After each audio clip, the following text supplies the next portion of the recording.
This week on Out of the Air features Americana jazz trio Cento Three O, led by guitarist and composer Don Cento, discussing his debut album Halfway to Mellowtown. Next, mixed media artist Amy Renzulli, discussing her upcoming July 2026 exhibit at the Depot. Our spotlights on Chicago Street Theater's production of the musical Ride the Cyclone with its director. Express yourself through art and show the world your heart.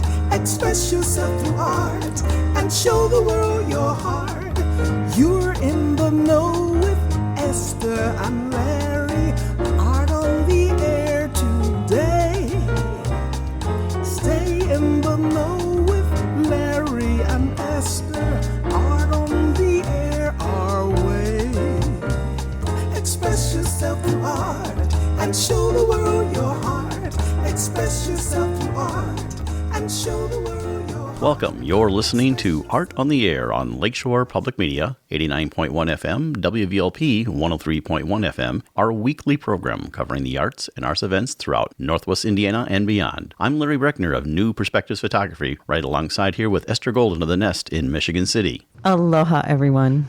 We're your hosts for Art on the Air. Art on the Air is heard every Sunday at 7 p.m. on Lakeshore Public Media, 89.1 FM, also streaming live at lakeshorepublicmedia.org, and is available on Lakeshore Public Media's website as a podcast. Also heard on Friday at 11 a.m. and Monday at 5 p.m. on WVLP 103.1 FM, streaming live at wvlp.org. Our spotlight interviews are also heard Wednesdays on Lakeshore Public Media. Information about Art on the Air is available at our website, breck.com/AOTA. That includes a complete show archive, spotlight interviews, plus our show is available on multiple podcast platforms, including NPR One. Please like us on Facebook, Art on the Air, WVLP, for information about upcoming shows and interviews. I'd like to welcome you back to Art on the Air Spotlight from the Chicago Street Theater. Their upcoming production, July, running through August 2nd, and they're doing something kind of unique called musical Ride the Cyclone, and it's going to be running mostly weekends there. Music and lyrics by Jacob Raymond and Brooke Maxwell, and the director's with us, Michael Glorioso, who's been with us before, and music director is Caitlin Leonard White. Welcome back to Art on the Air Spotlight to tell us all about Ride the Cyclone. Well, hello. It's great to be back with you guys. Yeah, Ride the Cyclone is really great. We're really excited about it. So basically, the story of it is it's kind of a dark comedy. This group of teenagers goes to a festival. There's a singing group, and they're being told they ride the cyclone, the roller coaster, and unfortunately, there's a horrible accident where they all lose their life. But they go to purgatory where they are basically pitching to go back to the real world and become so it's like a reversed Cats almost. Mm-hmm. so instead of trying to go to the beyond for Cats, you're trying to get back to the life they once had before they had a tragic accident. So only one gets chosen, correct? Only one, and it has to be unanimous vote. So they all pitch their reason why they should go back, and the one goes back, and the rest just kind of have to decide who that is. So it has a lot of different stories about like what is a life lived, and although they are all teenagers, at that age, a lot of kids are like, well, it's. I haven't done much. I haven't done these things. I haven't had time to establish myself. But some of them actually realize, like, I have the thing, and look back at the things they didn't appreciate when they were alive, like their family, their friends, the missed opportunities that they could have had, but don't necessarily miss because they're together. There's one character who she does not have a head. She replaced her head with a dolly's head, and she doesn't even know who she is. So it's kind of one of those things of what's her life even been. Great show, great special effects, had a very big cult following in Canada. It was actually came from our friends of the North, and they came all the way to Chicago and were off Broadway for a little while. It never made a Broadway run, but really, really hit momentum online. And the music is out there for everyone really enjoys and has had kind of a second life in the community theater and regional theater realm. So we're excited to present it for the first time in the area. Wonderful because it explores such deep feelings. I mean, we all have who we are on the surface, but Oh yeah.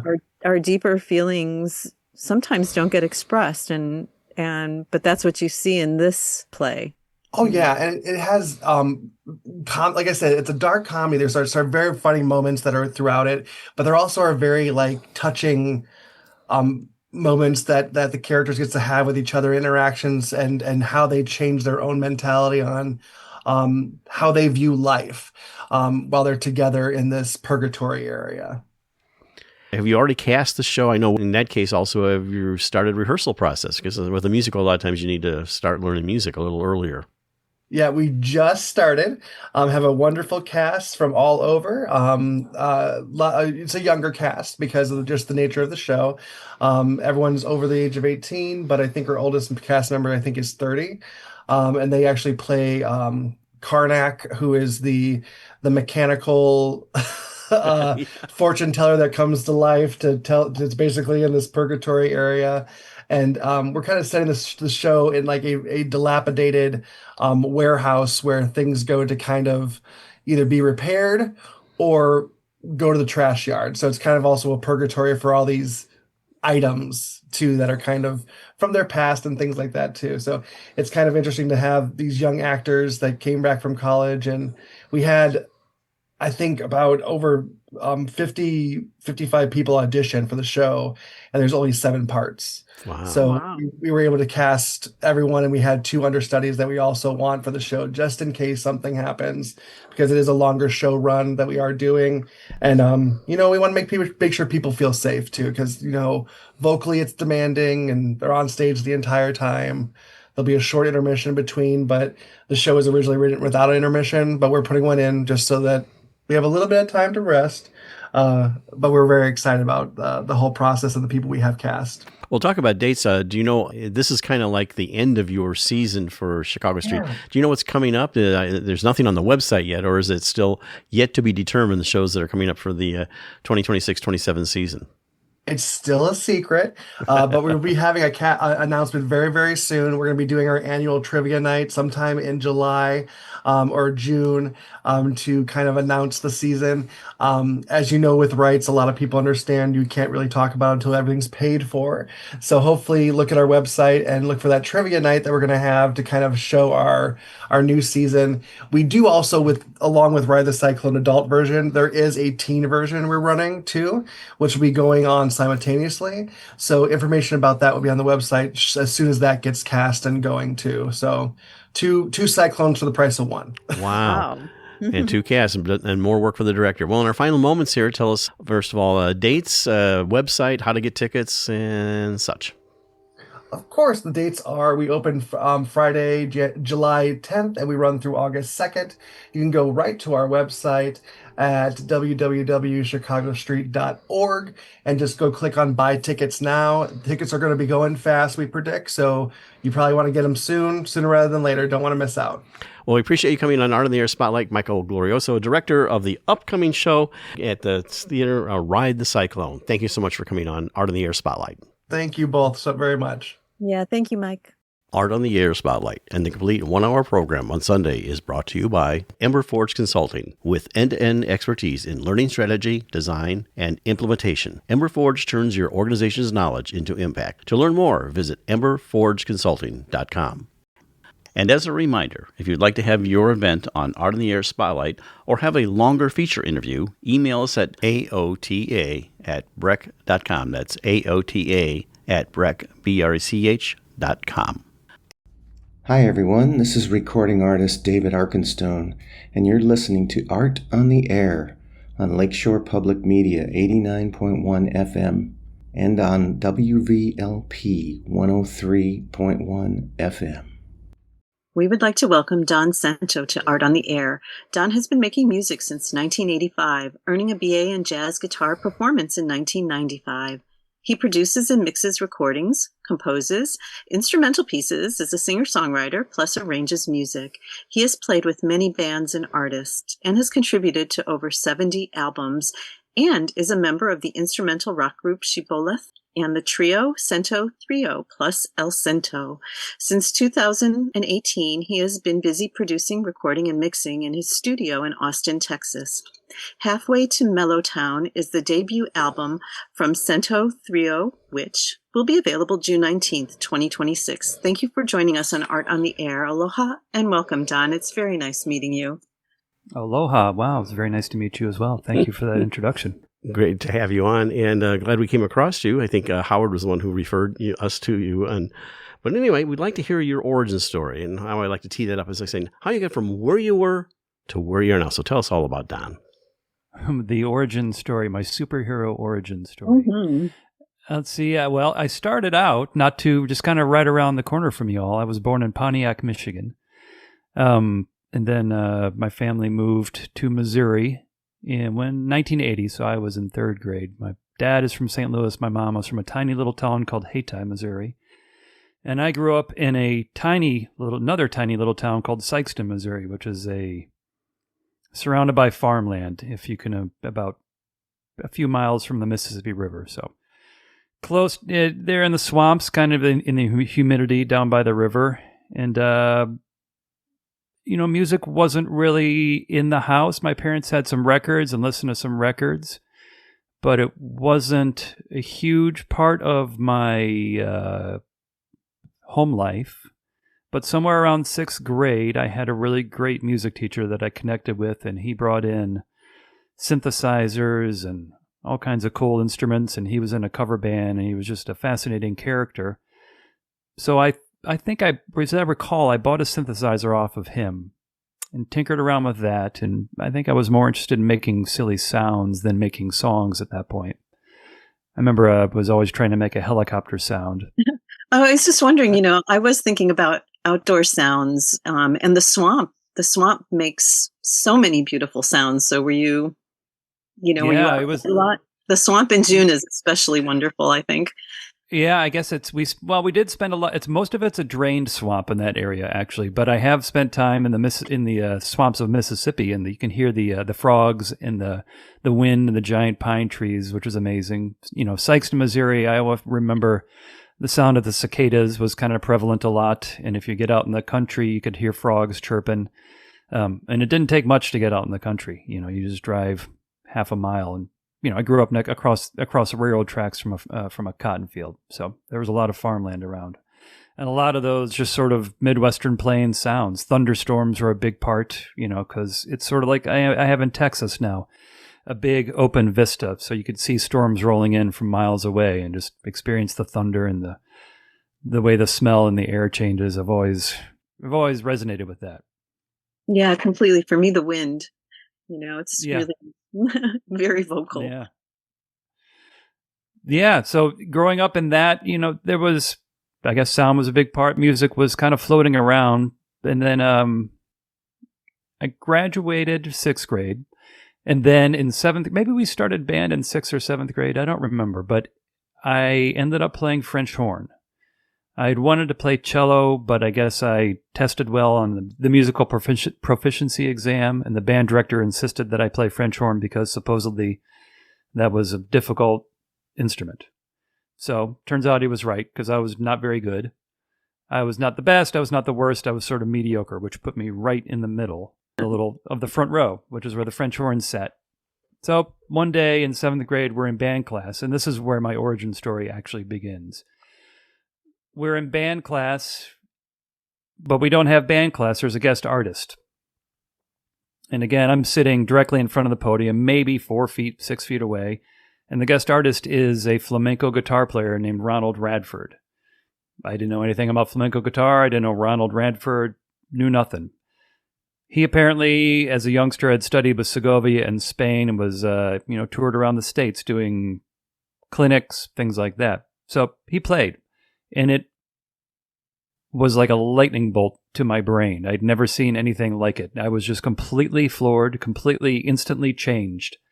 And I don't know if it was the rhythmic excitement or just the proximity to it, or the sound of the guitar, or what it was exactly. But I went home that day after school and I didn't really ask my parents if they would take me to his concert that night. I sort of told them that's what we're doing. Man did. And they were benevolent enough, and they took me to the concert in Dexter, Missouri, in a high school gymnasium, and it was amazing. I bought his tape. I shook his hand. I had him autograph his tape. I still have it somewhere.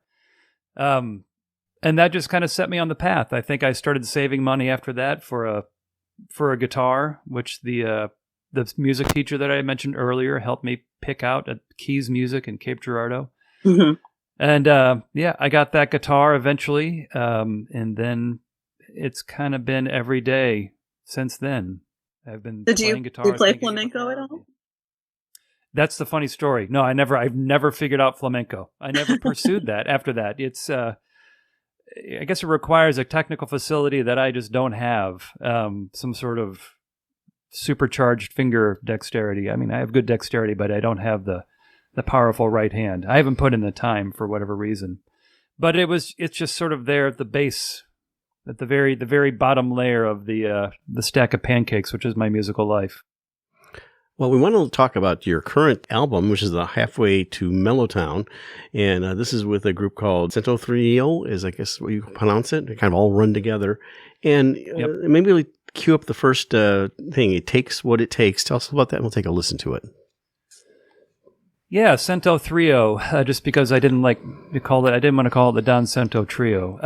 It Takes What It Takes is a song that I wrote. I've in another life I'm a singer-songwriter, but this was a song that started out as a vocal song. Didn't really have lyrics for it. Just kind of was scatting a melody. Had some placeholder words, including "It Takes What It Takes." But I kind of liked it, so I brought it to the trio. We started playing it, and it fit right in, just kind of with the sound that was starting to develop. So this is sort of a jazz song with a sort of a pop song structure. Well, let's take a listen to it. It Takes What It Takes.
Halfway to Mellowtown album, and it's one of the cuts on it called It Takes What It Takes with our guest today. You know, Don, to me, it has like an extremely tropical feel, and it is asking for words eventually. So maybe. Yeah, I probably owe it to myself to finish it. You know, sometimes, I guess all musicians can be a little lazy. But, yeah, I think I just got a little lazy with that one. I was really satisfied with the way the band plays it. So I owe it to myself and to you to finish that someday. What about this tropical feel that I really felt like, I don't know. What am I hearing that's so tropical? I don't know. It is funny. There's so much that happens in music and arrangement that is either conscious or unconscious. And with this band, I really was consciously trying to be unconscious about some of it. You know, I definitely have ideas about the way songs should flow. But I don't recall giving these guys, the drummer Norm Bergeron and the bass player Phil Spencer, I don't recall giving them really any specific instruction in terms of feel or approach, you know. No aloha shirts that day. No, but I hadn't thought about it as tropical, but I think I hear what you're saying. And it might be just the fact that Norm, the drummer, is a tremendous hand percussionist. He's studied in Cuba. He's studied in Africa.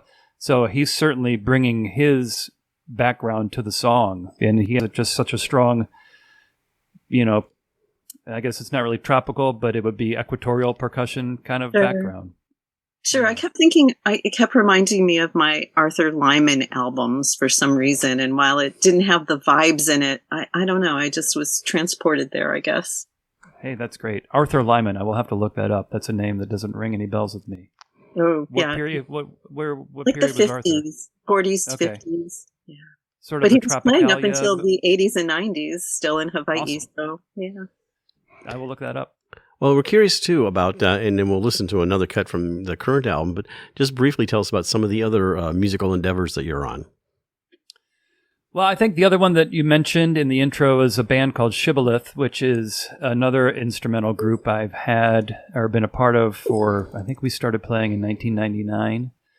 And that, primarily the composer in that is my good friend Richard Martin, who's an incredible composer, incredible piano and keyboard player. Richard was introduced to me by the bass player and another old friend of mine named James Driscoll. And we just hit it off, started making our weird little brand of post-surf rock, whatever it is, silly, goofy, fun, instrumental music. I think I always like to say that Shibboleth is sort of the only members of the conversation that aren't in on the joke. You know, we take the music seriously, but not ourselves. We take the music seriously, but we also kind of treat it silly. Sillily. Is that a word? Silly. Sillily, yeah. So Shibboleth is still active. We have 2 records out. We play a couple of shows maybe once every year and a half, something like that. But Richard just moved down here to Austin, so he and I have been playing together a little bit more. So maybe maybe something will percolate up in the Shibboleth waters here in the near future. With all your trios, are you the only singer in them? And I really wish you would sing more on a lot of those tracks. Well, thank you. Yeah, El Cento is the only vocal band that I've ever done, and that was another trio, and that was just consciously a vocal project. Shibboleth is consciously instrumental, and I guess so is Cento Three O. But I have been part of a little songwriting group here lately, which has gotten me writing vocal songs again. So, and some of those I've liked. So perhaps I will. And I guess I owe it to you again. I'll make you a record. Well, we want to quickly get to your next song. Was it Georgers from Halfway to Meltdown? Just about that, and we'll take a quick look to that. Yep, that's pronounced Gorringers. I have a habit of joining bands and starting bands and naming songs with names that are just unpronounceable. And that was written around the time the Texas Rangers were winning their one and only World Series title. And my wife is a huge Rangers fan. So I just sort of dedicated that title to her. It's Go Rangers, but with an apostrophe in the wrong place. And that was just an instrumental song that just kind of happened. It just kind of came together. It happened really fast. It's a pretty simple melody, but the thing that I like about that is I did spend time trying to arrange the structure in an interesting way so that the guitar solo is over a different type of material than the bass solo is over. So each of the little sections has a distinct structural element to it, which keeps it interesting for hopefully for me as us as players, and hopefully for the listeners. Okay, Gorangers from Halfway to Middletown, Top Cento.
And that's from Halfway to Middletown, Gorangers and Cento Three O. And in our final moments here, I want to give you the opportunity to tell us about how people can find you, your music, from all your musical endeavors. Well, the best way is probably the old internet. Cento3o.com, CENTO THREEO.com. That's got links to everything: Instagram, our YouTube, Bandcamp. They can pre-order the vinyl or CD or digital there. It'll be on Spotify. It'll be on Apple Music and all the streaming platforms. It's available June 19th, the full length. There's one song out right now. There's another song coming out June 5th. It Takes What It Takes, which your listeners just heard. So yeah, Cento3O.com will take you wherever you need to go. Great. And if you click on his picture on our website, it'll take you to that website too. Appreciate you coming on the show, sharing Halfway to Mellowtown, your first album release with Cento Three O. It's Don Cento, and take a listen to his music, and you can find it on Spotify and everything else. Thank you so much for coming on Art in the Air. Thank you very much. It's been a real pleasure. I appreciate it. Yeah, it's been a total pleasure. Thank you. Art in the Air listeners, do you have a suggestion for a possible guest on our show? Whether it's an artist, musician, author, gallery, theater, concert, or some other artistic endeavor that you are aware of, or a topic of interest to our listeners. Email us at aota@brech.com. That's aota@brech.com. This is Meg Barrow of the Beverly Shores Depot Museum and Art Gallery. I'm the curator. You're listening to Art on the Air, Lakeshore Public Media, 89.1 FM, and on WVLP 103.1 FM. We would like to welcome Amy Renzulli to Art on the Air. Amy grew up in a family of artists who also had strong business sensibilities. She has multiple disciplines: painting, drawing, writing, music, and community building. She had 2 successful School of Rock locations, 2 art studios, and many projects brewing. She recently moved to Southwest Michigan. Thank you for joining us on Art on the Air. Aloha and welcome, Amy. Very nice meeting you. Nice to meet you too. Well, Amy, we'll get to your upcoming exhibit later on, but like we do on Art in the Air, we like to know your origin story. And I set it up how you got from where you were to where you are now. So tell us all about Amy. Oh, wow. So I grew up in Wilmington, Delaware. And this is a story I love to tell because it really shaped who I am today. My parents moved into the city during the White Flight, which as a child I thought it was about white people wanting new houses in suburbs, and my parents really disliked this beautiful old stone Victorian house we grew up in. But later I learned it was a little bit more sinister, or there was definitely a very negative side to that. And I have 2 sisters. We went to public schools. And we were, well, for me, I'm the oldest. Up until 6th grade, we were in the minority in our classes. So we might be like a handful of white kids in every class. And then it was just a mostly black and brown school. And I loved it. I had a great education. I loved my teachers. I loved the principals we had. I still remember them. But around when I was going into 7th grade, which is middle school, we called it junior high back then. They started busing and desegregation. So my sisters and I, the bus stopped at the corner where our house was. And on rainy days, everybody would gather on our porch and we would ride out to the suburbs to our new school. And, people were astounded. Like, what do you do? Why are you on that bus? Like they couldn't make sense of it.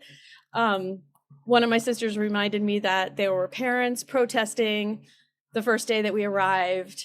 But overall, my entire childhood has been, I grew up in a really very integrated environment, and I feel blessed for that. And I still keep in touch with a man who was a boy that I met. I remember meeting him the very first day of kindergarten, and I remember where he was standing. I remember his smile, and we interact on Facebook like several times a week. Most of my friends from that era, black or white, we share the same values because we grew up together for the most part. And it shaped who I am, and it's the reason we live in Oak Park. And it's the reason that it's the reason that I made it a mantra for the School of Rock in Oak Park to reflect the community that we're in, because I did not want to open a country club only for rich people. So, and then on the art side, my father was a physician, and he, in his 40s, he quit his medical practice to become an artist. My mom had just graduated from law school, and so I had the art side, and I had kind of the business risk aversion side with my mom, and that really created an entrepreneur. All three of us are entrepreneurs. My one sister has her own medical practice, a direct primary care medical practice in Delaware, and my other sister is a very talented and very accomplished fiber artist, and kind of a leader in her field. So we all went off and built our own businesses. Very good. So what was schooling like? Was it art enriched during the time you were there? It was public school. You know, it was just public school. We had music, we had art. I remember in middle school it was either middle school or high school. I don't remember which, but there was a showcase in the hallway where this boy who was a couple years older than me had the whole showcase of all of his artwork. And I remember thinking, I want to have that showcase. Like, I want to be in there one day. I was about 2 years behind him, and I was when I was a couple of years older. Yeah. Oh no, I read that your father was a landscape painter. And so when I looked on your website and saw the pastels of landscape, I thought, what type of landscapes did he do that you were viewing? Yeah, so we kind of joke, I sort of picked up a paintbrush again as an adult. We bought a home in Long Beach, Indiana, and as you guys probably know, there's lots of rocks there. And so I started painting rocks and painting landscapes on rocks, and then that led to painting on paper. And then that led to, as I asked my dad if I could copy his work, because I just wanted to practice. I didn't know what to do. So of course he said yes. And I also started doing pastels on top of these clay prints that my dad was doing, clay monotype prints that he did on like a fabric interface material. You can picture that stuff that goes in to make like curtains stiffer, or Pelham. Yes, yeah. So he would print on that with clay, and then he had so much of it that he would send me his extras, and then I would paint landscapes on there. And that was like interesting because it's kind of like, well, I'm going to make an analogy. It took me a long time to learn how to ride a two-wheel bike. And we were on vacation in Cape May, New Jersey, and I was about 10. And we rented bikes one day, and I was on the back of a tandem bike. My dad was on the front. And I felt so cool because I was riding a two-wheeler. And I think that's the same thing with painting. I was on the back of his tandem bike for a little while until I took the training wheels off and then just started going for it. You know, I want to explore about the School of Rock, and then we'll get back to your actual art. You touched on it a little bit, but tell us about what that was about. Like, how you came to create that. You did a little bit, but maybe expand on that a little bit. But what the School of Rock is, and unfortunately, I think you just sold that. So, but anyway, Yeah. Tell us about the how you got in and what you did. Yes. I'm very proud of the sale too, because two of my employees who started the very first day we opened, and who themselves have been best friends since 5th grade, they're now in their 40s, they each bought a school. And and I don't know, it's a great source of pride for me that they were able to learn enough and grow enough and save enough to do that. But Well, and also that you grew a business that they wanted to, that it was doing well enough that they wanted to purchase it and keep Right. it going. yeah, right. It's just, I mean, I want them to have what I have, and I would like everybody to have what I have, but so I don't know. It was a great handoff. But the way about 15 years ago, my daughter was around 11 or 12, and she just came crying to us for music about how she needs music and she has to have music and there's no music in the house and we don't understand. And she's crying. And I said, well, Abigail, this is why I work, so that we can, give you the opportunities to try whatever you want to try. And so I Googled rock camp, and she went to a week-long summer camp at the School of Rock in Chicago. At the end of that week, they put on a show at the Comedy Sports Club on Belmont Avenue. And I was the mom in the front row, just like blown away. This is the most amazing thing I've ever seen. She's playing the bass, and this other little girl's playing the guitar. And then the whole band was filled in with their older show team kids. So it did sound really good, but I could see the potential, and it just lit a fire in me.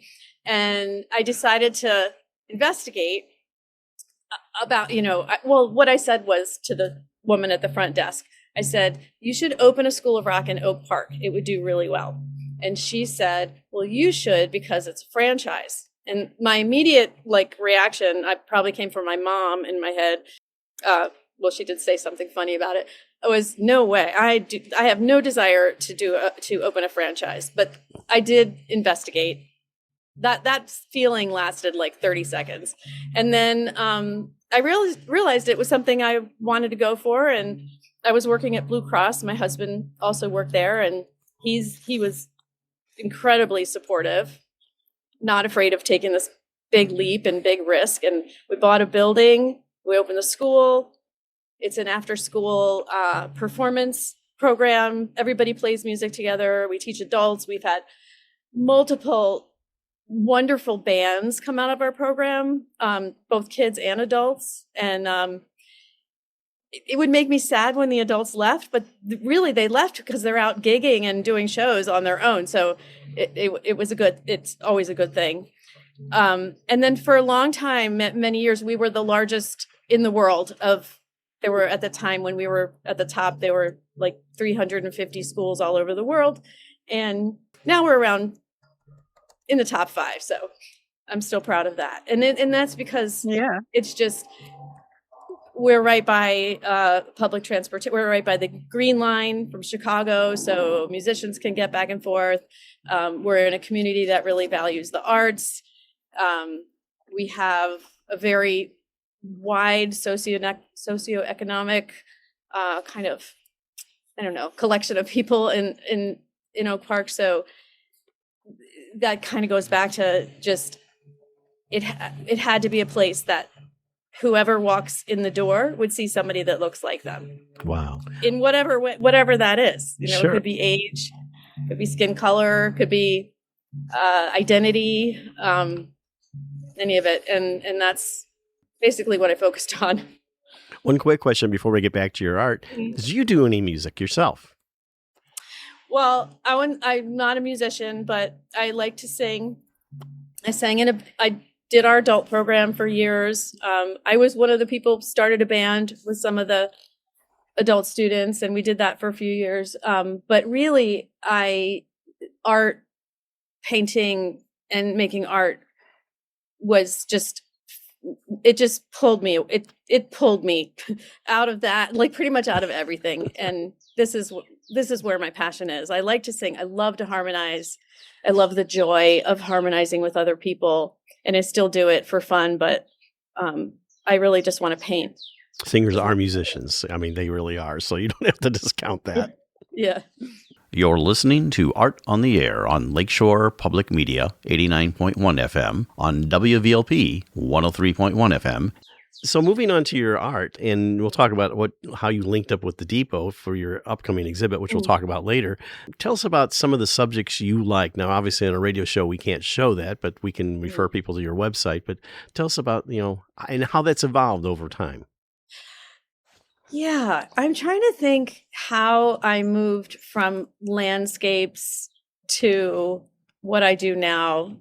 I'd really have to sit down and kind of try to go through my memory to figure out that transition. But somewhere along the line, I discovered jelly plate printing, which is a really cool and very accessible thing that I would love to teach people. But so I print all my own papers. I use tissue paper. I use tea bag paper, which is amazing because it's translucent and it doesn't tear when it gets all wet and covered with paint. And all of my paintings that are going to be at the depot are all basically painted with those papers. So it's like layers and layers and layers of collage. And I have learned that the worse a painting gets, the better it will end up at the end. And my favorite things to paint on are previous paintings or bad paintings, or because to me it's easier than starting on a blank canvas.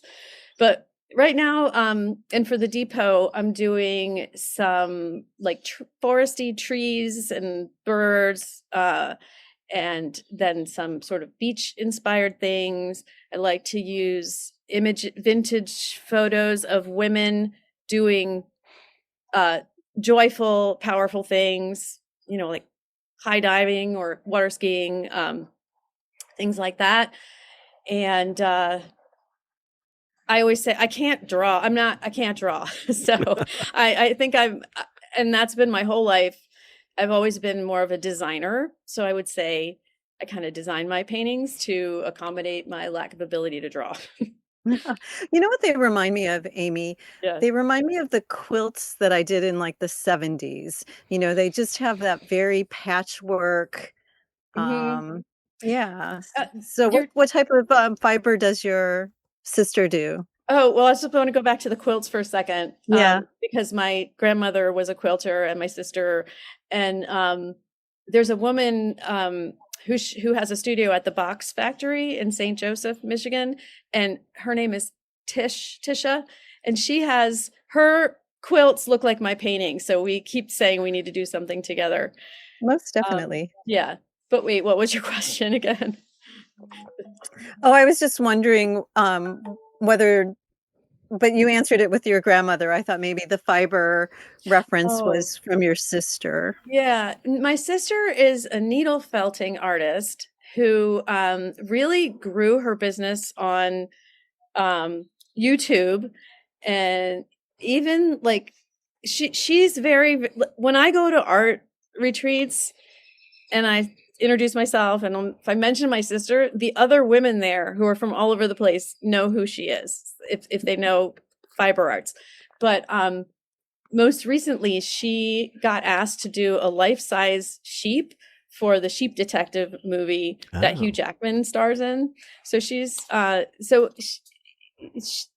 wouldn't say like her art inspires me, but we definitely encourage each other, support each other, give each other feedback, and help each other creatively. And I think we all just have our own different mediums.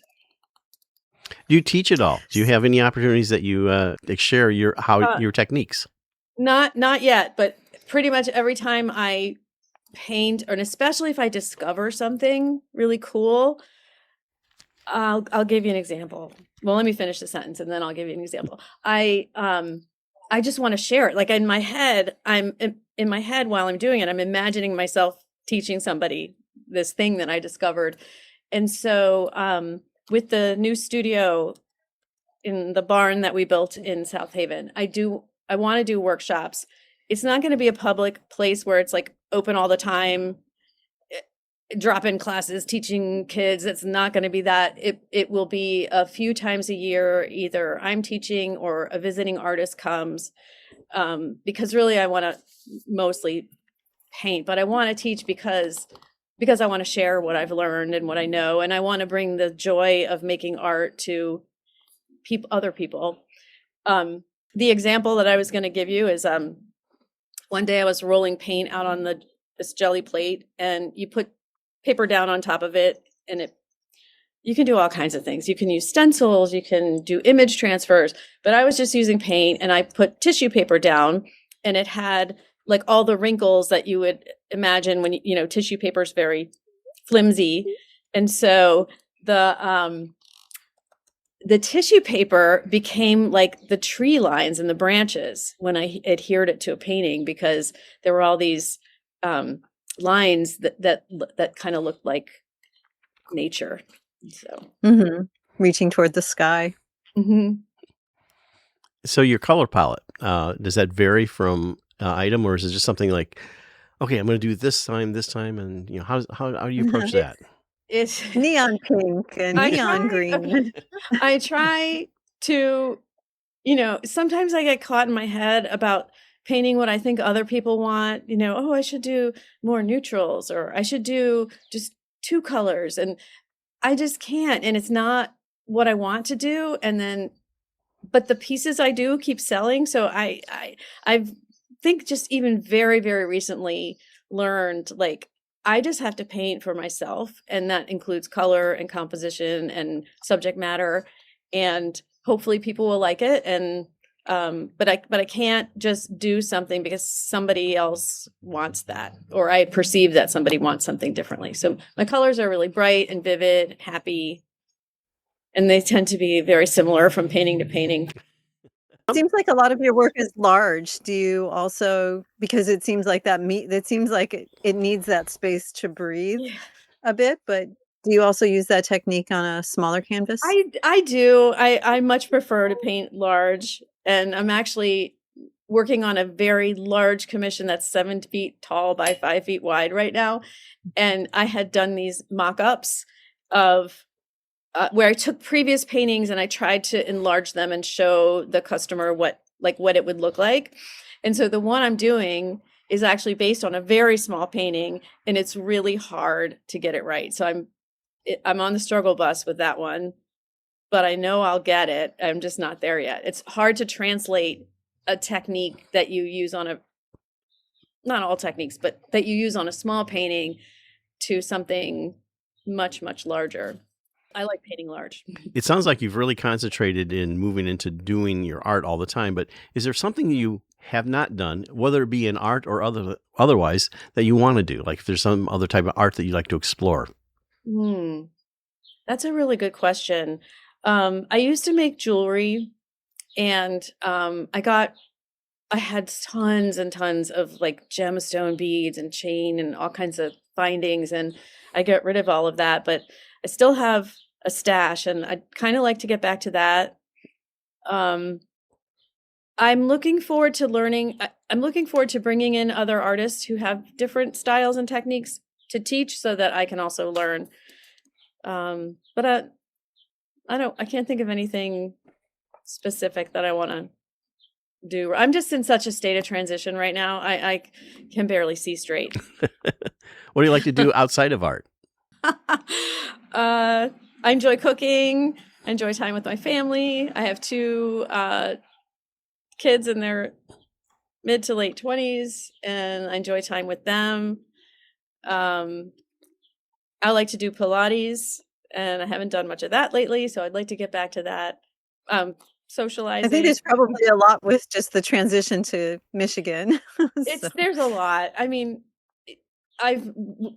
in the past month, I've had to I sold 2 businesses, moved 2 kids locations, opened the barn, and it's just nonstop. And I feel like a crazy woman, like, who's constantly making excuses for myself, but it really is, it's been massively busy lately. So wow, I'm starting to see the light. Well, we're almost ready to wrap up. We're going to get you opportunity to talk about your show at the Depot. I was going to ask you how you got connected, but we don't have time for that. So tell us when it is, the opening reception, how long it runs, and it's called From the Dunes to the Tree. So tell us real briefly about that. Okay, it's it starts, the opening is on July 10th from 5 to 7. I hope people will show up for the opening reception. It runs for a month through August 8th. Yeah. Thank you. Yeah. And it's going to feature both kind of trees, nature, and beach things, and hopefully really strike a chord with especially the people who live in Beverly Shores, because it's kind of modeled after their where they live, their neighborhood, their lifestyle. Yeah. Website. Do you have one? It's not up to date, but it's amyrenzulliart.com. Okay, and we'll put a link on your picture on our website. Our guest today was Amy Renzulli, and you can find her exhibit at the Depot in Beverly Shores, From the Dunes to the Tree, opening July 10th, 5 to 7, and it'll end August 9th. Amy, thank you so much for coming on Art in the Air and sharing your arts journey. Thank you. Yeah, thank you so much, Amy. We'd like to thank our guests this week on Art on the Air, our weekly program covering the arts and arts events throughout Northwest Indiana and beyond. Art on the Air is heard Sunday at 7 p.m. on Lakeshore Public Media, 89.1 FM, also streaming live at lakeshorepublicmedia.org, and is available on Lakeshore Public Media's website as a podcast. Art on the Air is also heard Friday at 11 a.m. and Monday at 5 p.m. on WVLP 103.1 FM, streaming live at wvlp.org. If you have a smart speaker like Amazon Alexa, Google Assistant, or Apple Siri, just tell it to play Art on the Air to hear the latest episode. Our Spotlight interviews are heard every Wednesday on Lakeshore Public Media. Thanks to Dee Dotson, Vice President of Radio Operations for Lakeshore Public Media, and to Greg Kovach, WVLP's Station Manager. Our theme music is by Billy Foster with a vocal by Renee Foster. We'd like to thank our current underwriters for Lakeshore Public Media, Ember Forge Consulting, thoughtful marketing and digital learning built to express your purpose and grow your reach. Learn more at emberforgeconsulting.com/grow. And for WVLP, Walt Breidinger of Paragon Investments. So we may continue to bring you Art in the Air, we rely on you, our listeners and underwriters, for ongoing financial support. If you're looking to support Art on the Air, we have information on our website at breck.com/AOTA, where you can find out how to become a supporter or underwriter of our program in whatever amount you are able. And like I say every week, don't give till it hurts. Give till it feels good. You'll feel so good about supporting Art on the Air. If you're interested in being a guest or send us information about your arts-related event or exhibit, please email us at aota@breck.com. That's aota@breck.com, or contact us through our Facebook page. Your hosts were Larry Breckner and Esther Golden, and we invite you back next week for another episode of Art on the Air. Aloha, everyone. Have a splendid week. Express yourself through art and show the world your heart. Express yourself through art and show the world your heart. You're in the know with Esther and Larry. Art on the air today. Stay in the know with Larry and Esther. Art on the air our way. Express yourself through art and show the world your heart. Express yourself through art and show the world your heart. Express yourself through art and show the world your heart. Express yourself through art and show the world.